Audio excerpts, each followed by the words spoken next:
Assalamualaikum warahmatullahi wabarakatuh. Hai adik-adik, hari ini kita akan belajar cerita fiksi dan unsur intrinsik. Disimak videonya ya adik-adik. Nah, sebelum kita masuk ke materi, kalian tahu gak sih cerita fiksi itu apa sih?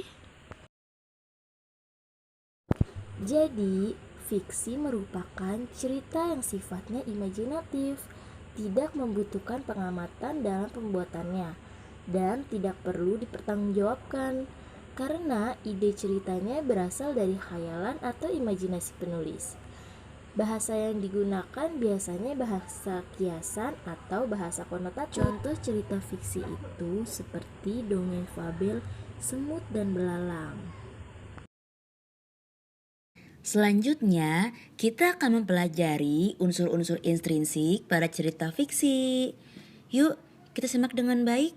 Pertama, ada tema, gagasan atau ide dasar yang menjadi landasan suatu karya sastra. Yang kedua, ada amanat, pesan utama yang diberikan pengarang terhadap persoalan di dalam sebuah karya sastra, disampaikan baik secara eksplisit maupun implisit. Yang ketiga, ada latar, tempat, waktu, dan lingkungan tempat terjadinya peristiwa-peristiwa yang diceritakan. Yang keempat ada tokoh. Nah, jadi tokoh itu pelaku dalam sebuah karya sastra. Ada dua peran pada sebuah karya sastra, yaitu peran utama dan tokoh tambahan. Yang kelima ada alur atau plot. Nah, jadi alur atau plot itu cerita yang berisi urutan kejadian, namun setiap kejadian hanya dihubungkan sesuai sebab akibat, peristiwa, dan kejadian-kejadian lain. Ada 3 alur atau plot pada sebuah karya sastra, yaitu alur maju, alur mundur, dan alur campuran. Yang keenam itu ada sudut pandang.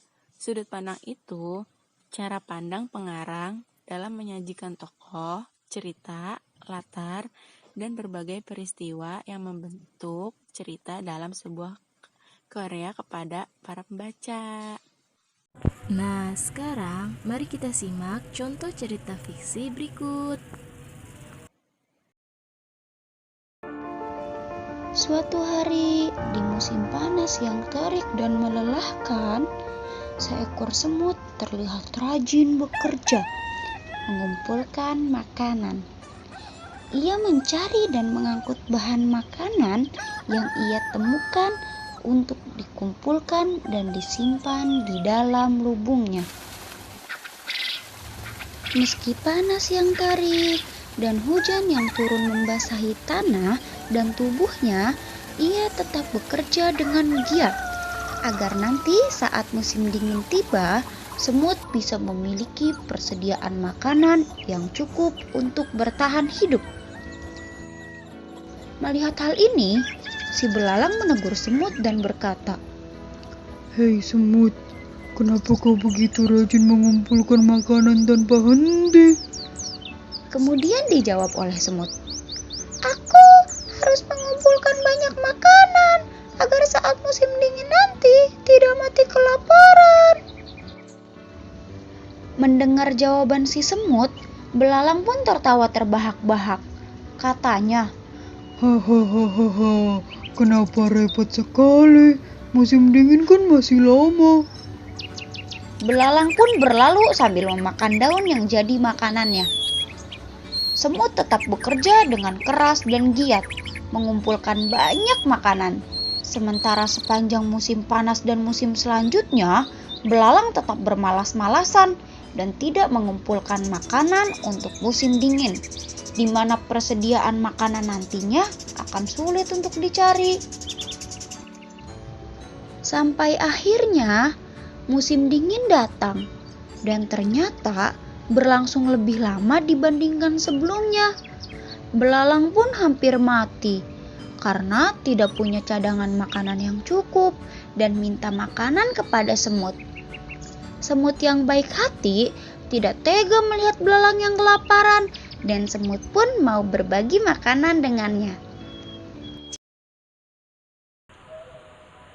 Setelah mendengar cerita yang dibacakan, sekarang kita akan menentukan unsur-unsur intrinsik yang terdapat pada cerita. Yuk adik-adik, mari kita simak. Yang pertama, tokoh. Adik-adik ada yang tahu tokoh apa saja yang terdapat dalam cerita? Ya, betul sekali. Tokoh yang pertama yaitu Raja Semut. Raja Semut memiliki sifat yang bijak. Yang kedua, belalang. Adik-adik ada yang tahu sifat apa yang dimiliki belalang? Ya, betul sekali. Belalang memiliki sifat pemalas dan juga keras kepala. Yang kedua, ada alur atau plot. Adik-adik tahu alur apa yang dipakai oleh cerita ini? Betul sekali, alur yang digunakan pada cerita ini adalah alur maju. Yang ketiga yaitu latar. Yang pertama, latar tempat. Latar tempatnya yaitu hutan dan juga rumah semut. Yang kedua, latar waktu. Latar waktunya yaitu pagi hari dan juga awal musim kemarau. Yang terakhir yaitu latar suasana. Latar suasana ini yaitu sengsara. Unsur intrinsik tema. Tema pada cerita adalah pelajaran hidup. Berikutnya, unsur intrinsik pesan moral. Pesan moral yang terkandung dalam kisah antara semut dan belalang adalah janganlah menjadi pemalas karena hanya akan membawa kesulitan kepada diri kita sendiri. Bekerja keras untuk hasil yang memuaskan, menabunglah dari sekarang untuk bekal masa yang akan datang. Dan jika ingin sukses, teruslah berusaha dan bekerja keras agar tidak menyesali kemudian hari. Unsur intrinsik yang terakhir adalah sudut pandang. Sudut pandang pada cerita di atas adalah orang ketiga serba tahu. Nah, adik-adik, kita sudah selesai mempelajari unsur intrinsik yang terdapat di dalam cerita fiksi. Kita juga sudah mempelajarinya melalui kisah antara semut dan belalang. Sampai jumpa bertemu lagi.